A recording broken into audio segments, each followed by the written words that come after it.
नवीन आहे.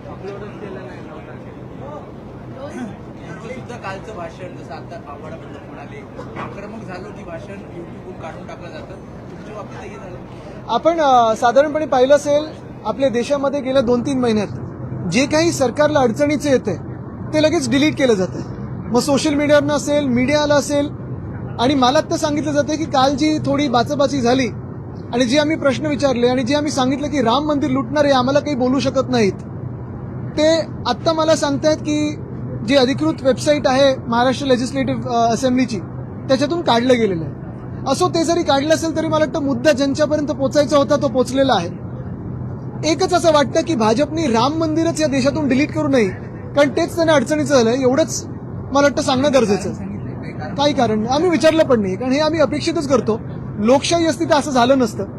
देशात हुकुमशाही लेबल लावण्याची हिंमत नाहीये, पण तशी चाललेली आहे. कल्याण डोंबिवलीच्या नगरसेवकाला दवाखान्यात ऍडमिट केलं होतं, त्यानंतर त्याला डिस्चार्ज मिळाला, आज कोर्टात हजर केलं जाते. कोर्ट सुद्धा म्हणते की प्रत्यक्षात हजर राहत परत कुठली सुनावणी होईल.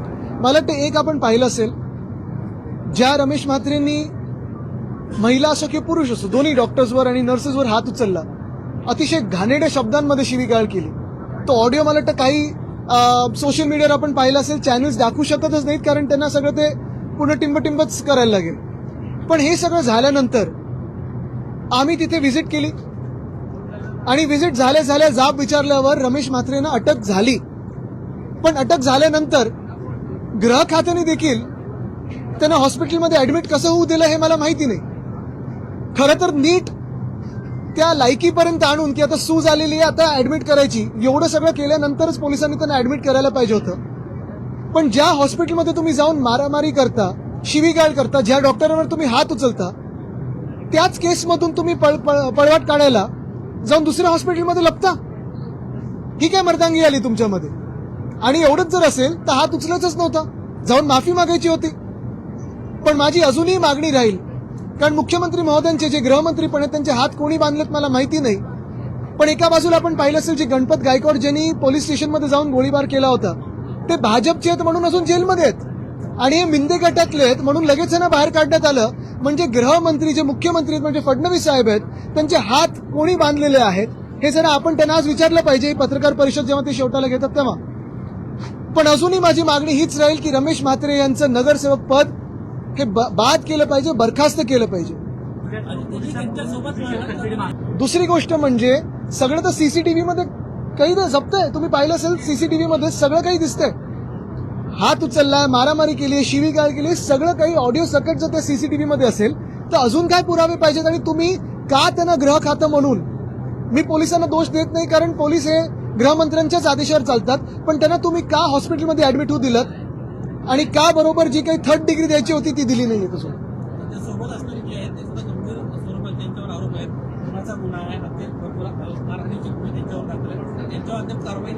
त्यांच्यावर कारवाई अजून झाली नाही, कारण हे तिकडचे जे स्थानिक खासदार आहेत त्यांच्या जवळचे आहेत. आता जे मुख्यमंत्री बोलतात भाडेके वगैरे काय काय, ते मी बोलणार नाही, पण तसेच आहेत, समजून घ्या.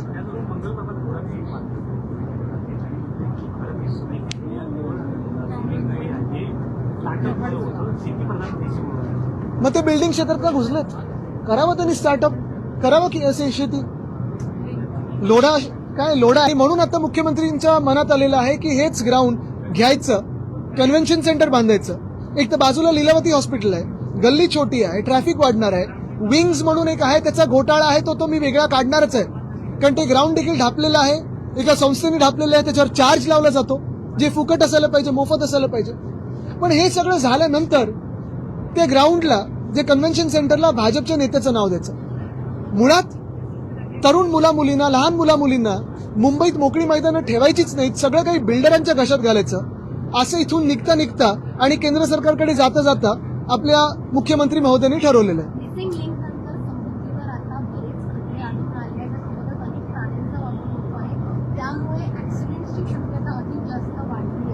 तुम्ही एक काम करा, ठाण्यामध्ये जो कोपरी पूल आहे 2 वर्षापूर्वी उद्घाटन झालं, तिथे किती खोल खड्डे झाले ते बघा. समृद्धी महामार्ग 50 फूट तरी मला सपाट आहे का सांगा जाऊन. तसंच मी मिसिंग लिंक बद्दल आम्ही सांगत होतो, माझ्यासोबत त्या दिवशी होते एक, ते गेले तिथे, त्यांना पण थोडा धक्का बसलेला की 50 फूट देखील सपाट नाहीये. मुख्य गोष्ट हीच आहे की जिथे जिथे भ्रष्टाचार झालेला आहे तिथे महाराष्ट्र म्हणून आम्ही प्रश्न विचारणार, महाराष्ट्रातली जनता प्रश्न विचारणार. हे जर मुख्यमंत्र्यांना झोंबत असेल तर कितीही झोंबलं तरी आम्ही थांबणार नाही. चला, शेतकऱ्यांचं तुम्ही हाल पहा आता काय. तरी देखील सरकार मजा मस्ती करते. भ्रष्टाचार पैसे आहेत, आमदार खासदार विकत घ्यायला पैसे आहेत, पण शेतकऱ्यांना मदत करायला पैसे नाही. जे 6 खासदार आमचे विकत घेतले यांनी, हेच जे सगळे पैसे शेतकऱ्यांमध्ये वाटप केलं असता तर अनेकांची कर्ज सरसकट माफ झाली असती. विरोधी पक्षाची एवढी भीती आहे की एक दिवस पण यांना विरोधी पक्ष नेता कोणाला अपॉइंट करता येत नाही. अगर जी कल हमने देखा कि इस तरह से मतलब परसों पवार साहब आके बैठ के जो राष्ट्रीय के लिए बैठे थे, आज शिवराज ताई ने उसको एक बयान दिया हुआ है. एक बड़ी बात नहीं, बहुत छोटी बात है. और एकनाथ शिंदे का बड़प्पन था, उन्होंने बुलाया अपने केबिन में. तो इस बयान मैंने बयान को देखा नहीं, लेकिन कल हमारे संजय राउत जी ने उनको जवाब दिया है. लेकिन सवाल ये है कि जिस तरह से उसने महाविकास आघाड़ी में देखा नहीं, हम तो गए नहीं है तो हम क्यों जवाब दें. ते म्हणत होते की उद्धव ठाकरे जर अजित पवारांना भेटत असतील त्यावेळी, म्हणजे मुख्यमंत्री झाल्यानंतर ते पण भेटत होते. पण मुख्य गोष्ट ही आहे, रमेश मात्रे ने दादागिरी की. दूसरा नजारा आज भाजपा के सांसद का मिल रहा है पहाड़ से. बिल्कुल. तो आपको लगता है कि दादागिरी का दौर शुरू हो रहा है और अस्पताल में वही भर्ती हो रहे हैं जहाँ के डॉक्टर को उन्होंने दादागिरी का दौर यानी आपने देखा होगा एक सांसद बोलते हैं हम बम फेंकेंगे, वो भी पत्रकारों को धमकी देते हैं, कहते हैं कि आपको हम खाना देते हैं, जैसे कि कोई उपकार कर रहे. कोई एक्शन हुई. रमेश म्हात्रे सरकारी उनका बचाव करी है. डॉक्टर्स पे हाथ उठाया. जिन डॉक्टर्स ने कोविड के समय पे खुद की जान की परवाह न करते हुए हम सभी की जान बचा रहे थे, उन्हीं पे आज उन्होंने हाथ उठाया. हॉस्पिटल में उनको छुपाया गया. वैसे ही महाड़ की आज जो घटना है, क्यों करे कोई काम. यही बात है कि ये दादागिरी क्या, ये चिंदी चोर है, सिर्फ आवाज करना जानते हैं बस. महाराष्ट्र के सीएम का जो शब्द था मराठी पाठांसंदर्भातला मुद्दा सभागृहात आज उपस्थित करण्यात आला. जवळपास 10 लाख मराठी पाठांसंदर्भात तपासणी करण्यात आली आणि मोठ्या प्रमाणावर महसूल सुद्धा वसूल करण्यात आला असं उत्तरात सांगितलं. मराठीचा मुद्दा पुन्हा एकदा सभागृहात. मला वाटतं दोनच गोष्टी आहेत ना. मराठी पाट्यांचा विषय तर आम्ही सगळे लावून धरतच आहोत. जी यही सवाल है कि जिस तरह से कल उनकी भाषा थी सीएम की, इसके पहले देखने को नहीं मिली और दादागिरी के रूप में दिखाई दे रहे थे. उनसे जवाब मांग रहे हैं महाराष्ट्र, लेकिन उनका धमकी भरा संदेश. उनकी धमकी विपक्ष को नहीं थी, उनकी धमकी हर उस व्यक्ति से थी जो इस राज्य में हो या देश में हो, सवाल उठाने के, सवाल पूछने के, जो भ्रष्टाचार है उस पर सवाल पूछने की हिम्मत करती है, उनके खिलाफ वो धमकी थी.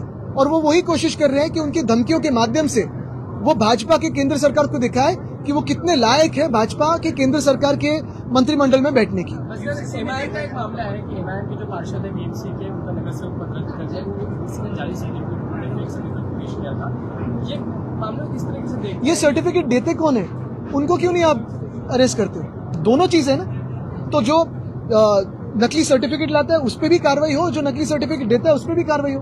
मंगल प्रभात लोढ़ा जी इन्होंने कहा है भारत कृषि प्रधान देश नहीं है, तो वो सिर्फ स्टार्टअप्स के कारण ही भारत की अर्थव्यवस्था जो है वो आगे बढ़ रही है. बिल्कुल. और यही लोढ़ा साहब स्टार्टअप्स में जाए, बिल्डिंग का व्यवसाय छोड़ दे और स्टार्टअप्स में जाए. कृषि प्रधान देश या जो भी इतिहास के वो पन्ने पढ़ते आए अभी तक, मुझे लगता है कि लोढ़ा जी बात एक करते हैं और उनके जो परिवार में बिजनेस है वो दूसरी बात करते रहते हैं. जैसे उन्होंने नाम बदलने की कोशिश की एक हॉस्पिटल की, कहते हैं कि भारतीय नाम दिया जाए.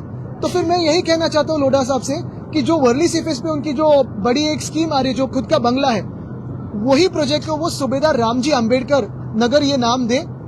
मैं उनका स्वागत तो करूंगा, उनका सत्कार भी करूंगा. ये बयान आ रहा है कि आपको लगता है ये कई सारे जो किसान हैं उनका अपमान हो सकता है. बिल्कुल, क्योंकि यही भाजपा है जो किसानों को अर्बन नक्सल कहती है, यही भाजपा है जो किसानों को माओवादी कहती है, यही भाजपा है जो विद्यार्थियों को दहशतवादी कहती है. तो भारत और भारतीय जनता पार्टी, इसमें बहुत बड़ा अंतर है, अभी हम जानने लगे हैं.